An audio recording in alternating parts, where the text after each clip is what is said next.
দোকানদার ভাই না? দোকানদার ভাই, আপনি কাক ফোন মারছেন? ওই যে বিশুদ্ধবার দিন যে তোমার ঘর থেকে ফিরিস নিয়ে এলাম, সেই বুড়ি আমি ফোন মারছি। হ্যাঁ হ্যাঁ হ্যাঁ হ্যাঁ, চিনছি কোন। কই মানে কি ফিরিস আইনা রাখতে না গেলাম, হ্যাঁ হ্যাঁ। ফ্রিজের মধ্যে কলা থে দিছি। আচ্ছা। কলা থিয়ে ঘুমাইছি রে হানা, ওইটা দিছি যে কলা কালা হয়ে গেছে গা, গুইলা গেছে গা, কেবা হয়েছে কে? ফ্রিজের মধ্যে আপনি কলা থা দিয়েছেন কে? কলা ফ্রিজের মধ্যে রাখলে তো ওইরকমই হবো। কেন ফ্রিজ ঠিক করে যাবো না?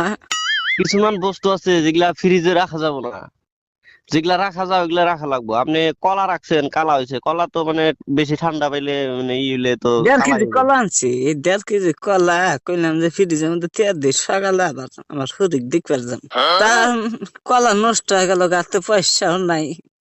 আবার এই যে যাওয়া যাইতে হম হম। বিস্কুট খেয়ে দিছি।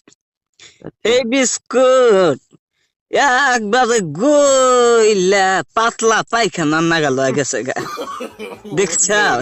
এটা বাইক আপনি করছি সকালে, বাইকের প্যাকেট খুলছি, ডাইরেক্ট একবার গকত করে গুণ নাগাল পুড়ে গেছে গা, বেকানি মাটির মধ্যে। বাইতে কুত্তা ছিল, কুত্তা আবার খাই আরাম পাইলো।